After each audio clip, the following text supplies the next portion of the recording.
오늘은 신약에 나타나는 기적 31번째 시간입니다. 우리가 많이 들었던 본문인데 지금 이제 바뀐 성경에는 나병 환자, 그리고 옛날 성경에는 문둥병자 10명이 고침을 받는 이런 사건을 같이 읽었습니다. 제가 이 기적에 대한 설교 하면서 말씀을 드렸던 부분이 있었는데, 하나님께서 예를 들어 불치병을 치료하셨다, 이것도 아무런 문제가 없습니다. 그러나 단순하게 그냥 불치병을 치유하시는 전능하신 하나님에 대한 이야기를 하시려고 이런 기적의 사건을 기록하지는 않은 것이다 라는 것을 몇 번 말씀을 드렸었습니다. 자, 오늘 특별히 이 누가복음에 나타나는 나병 환자, 문둥병자를 치유하시는, 고치시는 이 사건을 통해서, 물론 나병 환자도 하나님이 치료하신다 라는 메시지도 있지만, 이 사건을 통해서, 이 기적을 통해서 하나님이 우리에게 가르치시는 말씀이 있다는 것을 좀 먼저 여러분에게 좀 강조를 드리고 싶고, 우리나라에도 나병 환자들이 많이 있습니다. 그리고 이 나병이라고 하는 문둥병은 노르웨이의 의학자인 한센이라는 사람이 1879년도에 발견한 나균에 의해서 만성 전염병으로 이렇게 이제 한센병이다라고도 말하는데, 한센병이라는 이름은 제가 지금 설명드린 의학자 한센이라는 사람이 나균을 이렇게 발견했기 때문에 한센이라는 이름도 붙이게 됐다. 이 문둥병의 발생 원인, 또 전염 경로, 이거에 대해서 명확하게 아직 찾지는 못하고 있습니다. 근데 우리는 이제 이런 것들보다도 좀 중요하게 생각해야 될 부분이 뭐냐면, 성경에서는 어떻게 말하느냐라는 거겠죠. 자, 문둥병에 관련돼서 나병 환자에 대해서 성경에서는 뭐라고 말씀하고 있냐면, 한마디로 말하면 하나님의 징계다, 이렇게 말합니다. 그래서 하나님께서 징벌하는 의미에서 이 나병, 문둥병을 들리게 하는 이런 사건들이 여러 개 나오는데, 그 중에 대표적인 사건, 왜 모세 누나 누구죠? 미리암이라는 여자, 아마 생각이 날 겁니다.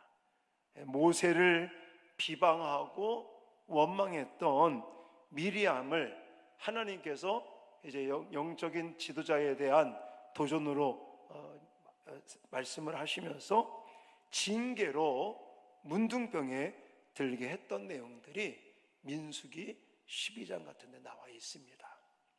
또 나병 환자 중에서 여러분 누가 생각이 납니까? 왜 그 나만 장군과 연관돼서 엘리사 시대 때 엘리사의 몸종이었죠. 이 사환 게하시. 그래서 원래는 나만 장군이 이제 고침을 받고 뭔가 좀 답례를 하려고 그렇게 얘기를 했지만, 엘리사는 아람 나라의 군대 장관인 그 나만 장군의 모든 그런 물질 이런 것들을 살해를 받지 않겠다라고 했는데, 게하시가 엘리사 몰래 받지 않았습니까?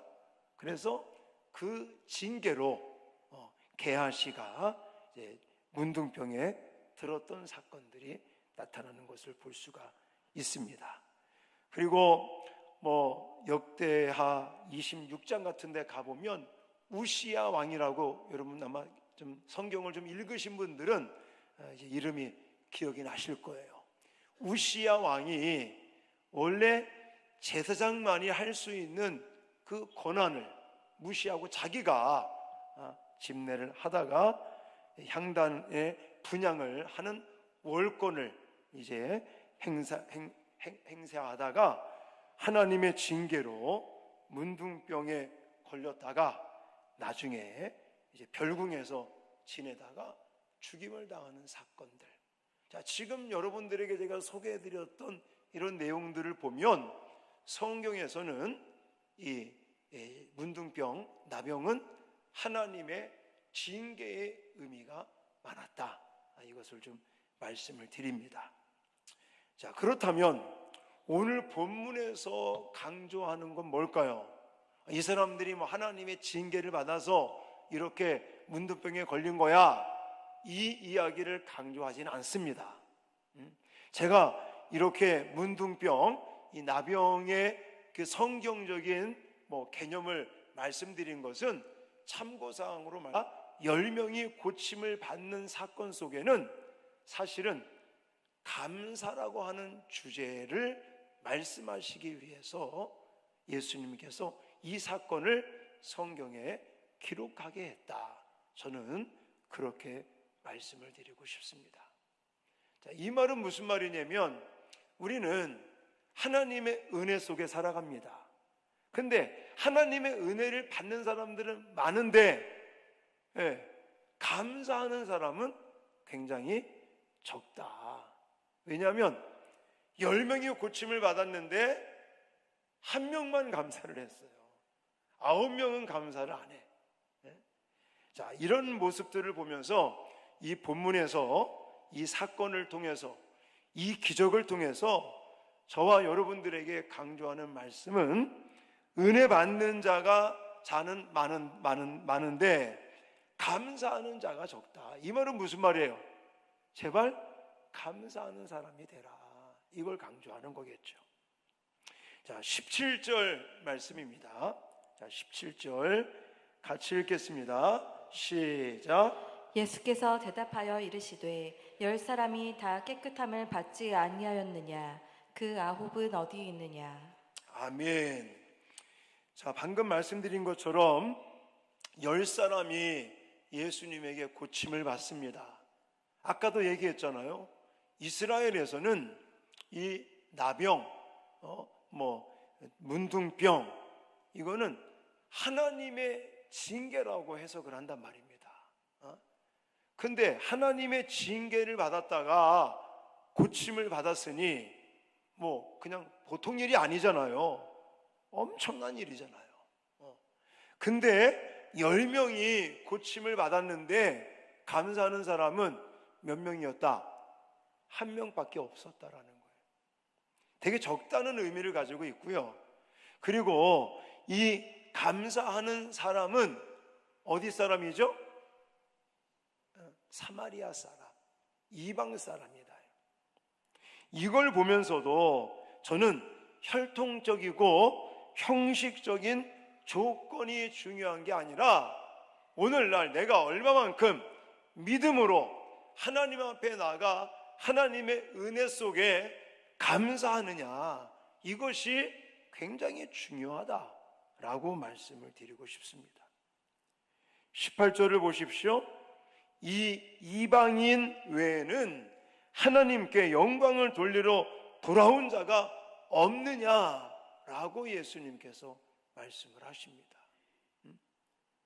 여러분, 이방 사람, 사마리아 사람, 이 사람은 괴취급을 당하는 사람입니다.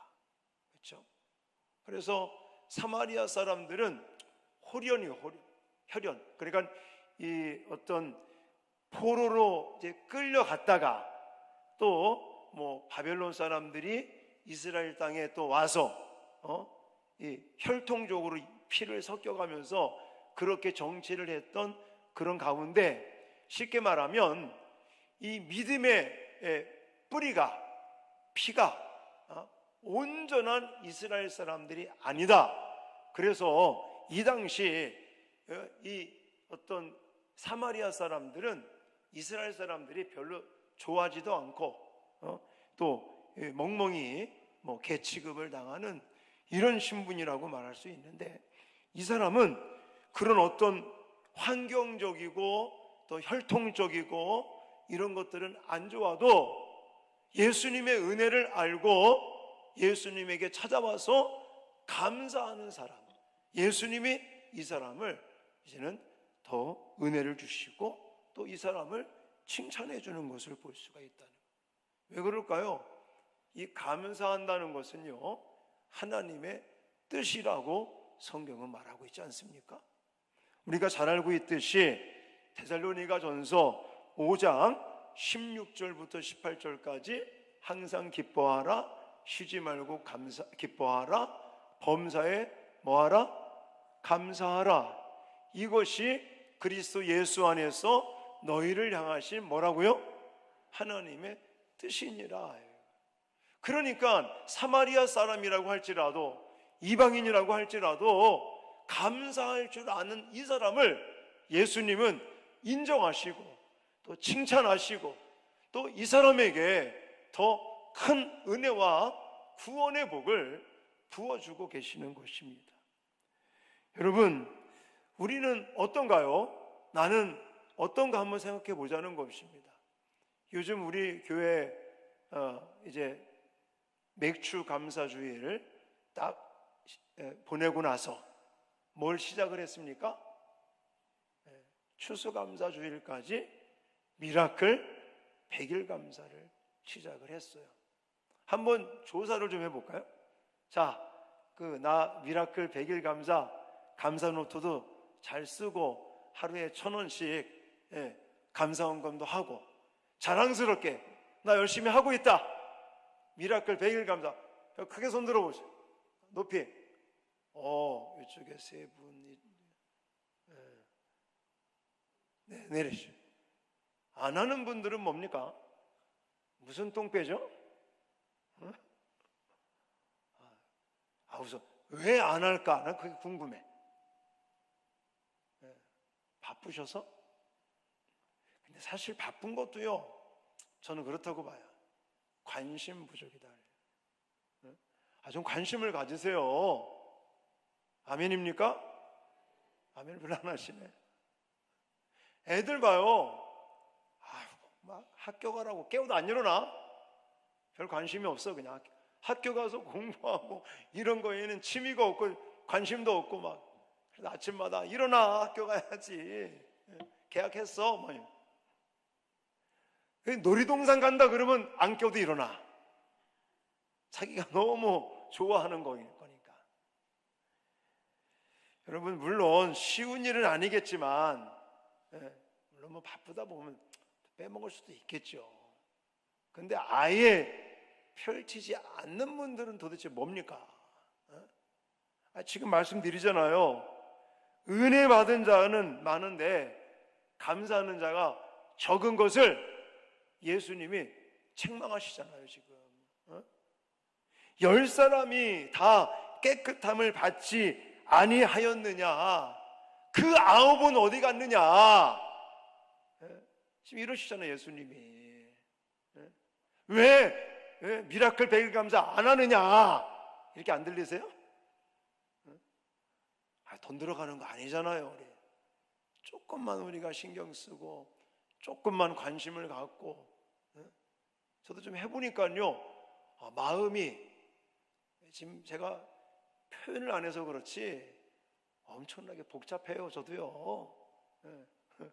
돈 만든다고 아주 복잡합니다. 지금 티 안 내잖아요. 안 내. 근데 염려는 안 돼. 늘 감사 노트 막 쓰려고 하고 그냥 이래도 감사. 뭐 우리 친구 어느 그 강도사, 아직 목사가 아직 안 되셨는데 좀 자랑을 했죠. 전화가 왔길래, 야, 우리 수양관 이제 다 됐다. 끝내준다. 와봐라 한번 말이야. 숙소 3층 4층 아니 2층 예배실 베란다가 또 한 15평 20평은 안 될 것 같은데, 거기 딱 나가면요 그냥 바다뷰가 앞에 그냥 칠천도 앞바다가 쫙 펼쳐져 있고 끝내준다고 막 자랑을 했지. 그랬더니 그 친구도 엄청 부러워하는 거죠. 요즘 참 교회들마다 어렵다고 그러고 마이너스 성장, 숫자도 줄고 재정도 줄고 막 이런데, 그런 상황에서도 참 그런 일들을, 큰 일을 하는 거 보니까 부럽다, 이런 얘기들을 하는데, 감사하잖아요. 어렵고 복잡하고 힘들어도 감사를 하니까 마음에 평강이 임하는 줄 믿으시기 바랍니다. 여러분, 하나님의 뜻이에요.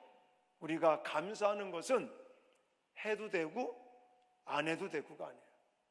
감사는 하나님의 뜻입니다.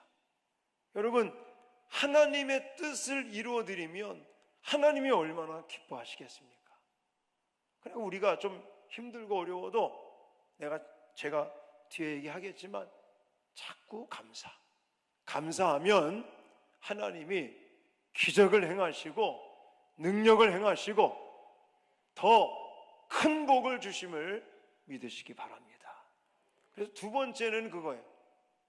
감사를 하잖아요. 우리가 자꾸 감사를 하다 보면 하나님은요, 더 큰 복을 줘요. 더 큰 은혜를 부어주십니다. 내가 감사를 하면 더 큰 은혜를 받을 수 있어요. 할렐루야. 우리의 소망이 그거잖아요. 지금 한국교회가 가면 갈수록 새벽기도도 줄죠. 금요기도회도 지금 줄죠. 금요기도회 안 하는 교회도 점점 좀 많아진다고 저도 듣고 있는데, 자, 그러는 가운데도 우리가 이렇게 모여서 하나님 앞에 예배드리고 말씀을 듣고 찬양과 기도하면서 감사의 이런 삶들을 사는 게 하나님의 뜻이래요. 그 뜻을 이루어가면 하나님께서는 반드시 우리에게 더 큰 은혜와 복을 주시는 줄 믿습니다. 우리가 지금 나와서 기도하는 것도 하나님의 은혜를 더 갈망하여 나오지 않았습니까? 그렇다면 하나님의 더 큰 은혜를 받고 싶으시면 뭐 하시라고요? 감사하십시오. 할렐루야. 여러분, 감사란 감사할 만한 상황이 있을 때는요, 다 감사해요.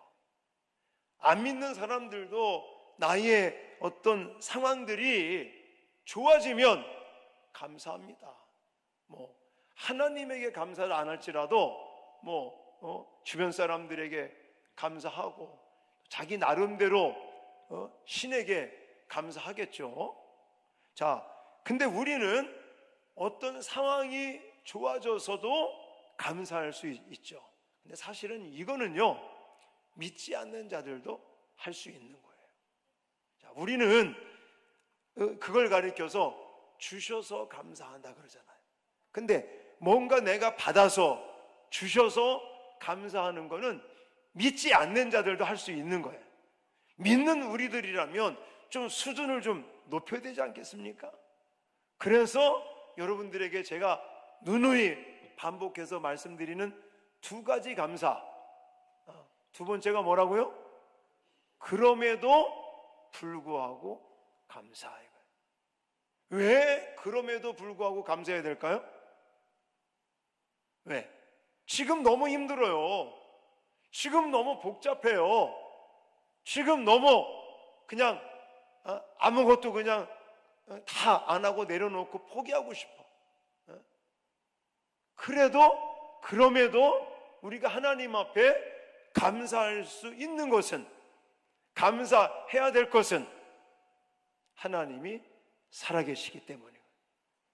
하나님이 우리에게 지금은 힘든 과정을 겪게 하시지만 이 과정이 지나고 나면, 이 어떤 상황이 이제 지나가면 다시금 하나님께서 큰 은혜를 주실 것을 우리는 믿고, 할렐루야, 하나님께서는 반드시 우리에게 구원의 은총을 주시고 또 때를 따라 공급하시는 그런 놀라운 은혜와 축복을 허락하실 것을 믿습니다. 하나님이 계시기 때문에 그럼에도 불구하고 감사하는 거예요. 우리가 자녀들을 키웁니다. 자녀들을 양육시키면서 여러분, 자녀들에게 좋은 거 주고 싶잖아요. 근데 때에 따라 자녀들을 막 혼내기도 합니다. 맴매를 하기도 합니다. 왜 그런 거죠? 자녀들이 잘 되라고, 자녀들이 잘 살으라고. 우리 예수 믿는 사람들은 하나님 잘 믿고 믿음으로 잘 살아, 하나님에게 복을 받으라고 때를 따라 자녀들을 맴매를 하기도 합니다. 오늘 우리 셋째가 저한테 그러더라고요. 유일하게 아빠한테 안 맞은 사람이 자기래. 선우 막내도 맞는 거, 혼나는 걸 봤는데 자기는 한 번도 안 맞았다고 자랑을 하더라고요. 내가 안 때렸나? 잘하니까. 근데 예를 들어서 큰 녀석, 둘째 녀석들 키우면서 제가 맴매를 했단 말이에요. 맴매를 왜 합니까? 죽으라고? 미워 죽겠어서 그런 거 아니잖아요. 하나님도, 우리의 영적인 아버지 하나님도 때를 따라 우리에게 고난을 주시기도 하고 환난을 겪게도 하시고 어려움을 주시기도 하지만 결국은 자녀된 우리들에게 가장 좋은 것을 가장 적당한 때에 하나님께서 주심을 우리는 믿습니다. 그래서 그럼에도 불구하고 감사하는 거예요. 지금 힘들고 어렵지만 그럼에도 하나님이 분명히 살아계시고 나를 위해서 지금도 일하고 계시고 때가 되면 하나님께서 다시금 우리에게 회복을 주시고 고치시고 일으켜 세우실 것을, 회복시키실 것을 우리는 믿고 감사하는 줄 믿습니다. 그래서 그럼에도 불구하고 감사하는 것. 그리고 또 한 가지 수준 높은 감사, 무슨 감사라고 그랬어요? 미리 감사, 선행 감사예요.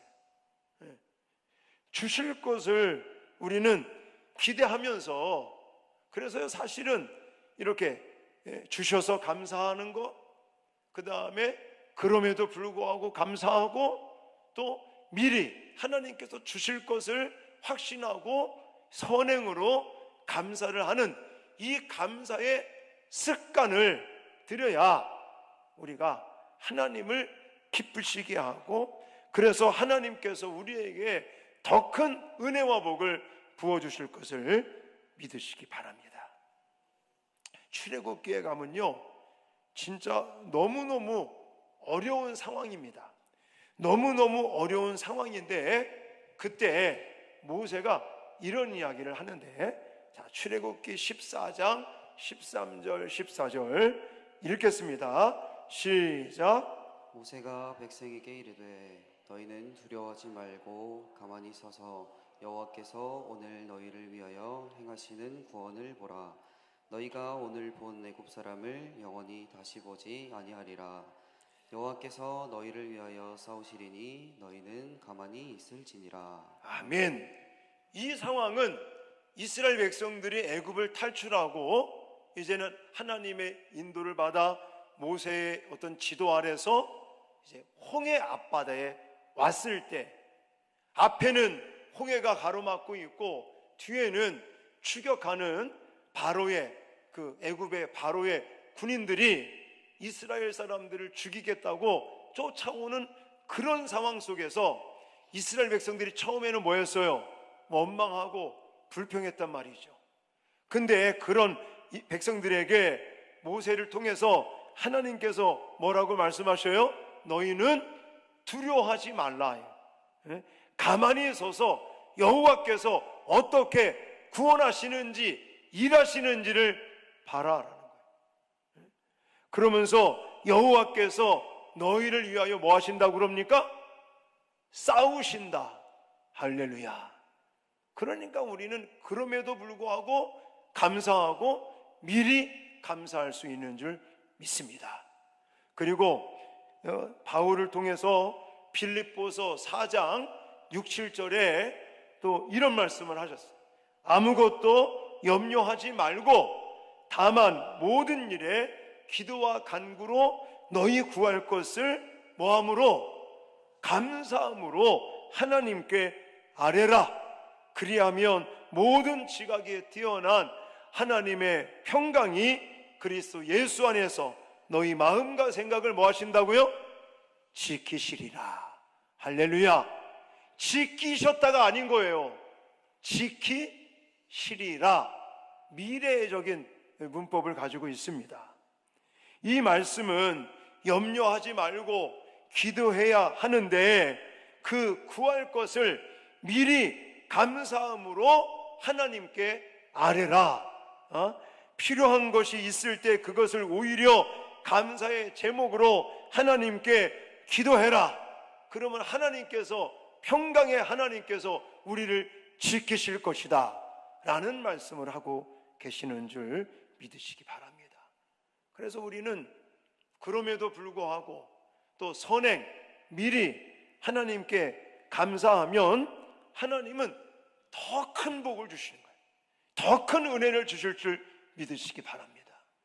오늘 여기 이 한 명, 감사했던 한 명도 그런 거예요.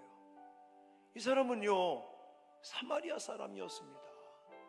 이스라엘 사람들은 이 사람을 개 취급을 하고, 근데 뭐 신분에 혈통에 관계없이 예수님에게 찾아왔고 예수님의 은혜를 받았고 그 은혜 받은 거에 대해서 감사를 하니까요, 하나님은 예수님은 이 사람의 육체만 구원해 주신 것이 아니라, 육체만, 이 나병, 문둥병이라고 하는 육체의 질병만을 고치신 것이 아니라 그의 영혼도 치료해 주셨습니다. 구원해 주셨어요. 다른 사람은 육체는 치유를 받았지만 영원히 구원받지 못했습니다. 근데 오늘 마지막 절 19절을 가보세요. 19절에 뭐라고 말합니까? 그에게 이르시되 일어나 가라, 내 믿음이 너를 구원하였느니라. 할렐루야. 앞에는 10명이 같이 와서 육체의 나병이라고 하는 그 질병에 대한 치유를 받았어요. 같이 받았어요.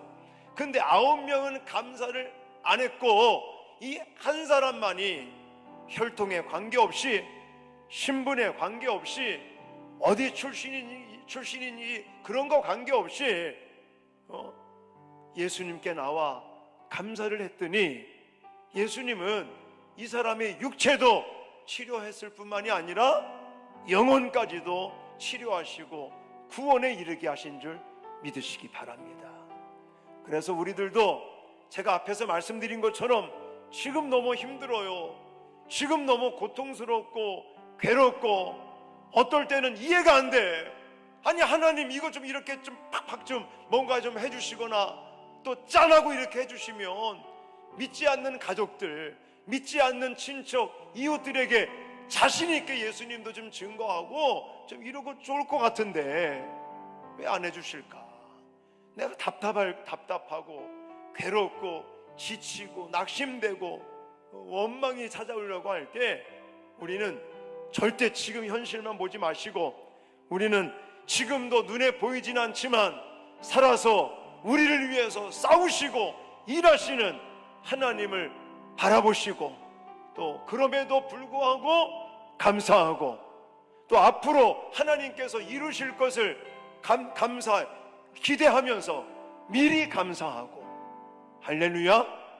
이렇게 수준 높은 감사를 통해서 우리의 은혜가 더 많아지고 더 풍성해지는 그런 놀라운 역사들이 나타날 수 있기를 주님의 이름으로 축원합니다.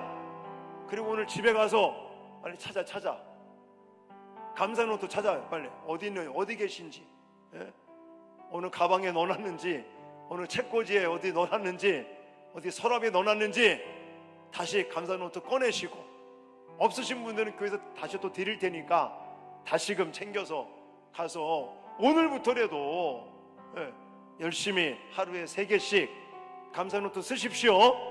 그리고 하루에 1,000원 이상씩 감사원금하고, 이래서 정말 추수감사주일 때 감사의 노트, 감사의 이 마음과 내용들, 그리고 감사의 예물과 또 전도 대상자 해서 하나님께 또 감사의 그런 우리의 마음을, 정성을 드리면 하나님께서는 더 큰 은혜와 복을 주실 줄 믿습니다. 그래서 이제 안 하시는 분들, 아까 손 안 드신 분들, 이제 집에 돌아가시면 감사노트 꺼내서 아니면 교회에서 하나씩 챙겨서 다시 시작하시기를 부탁을 드립니다.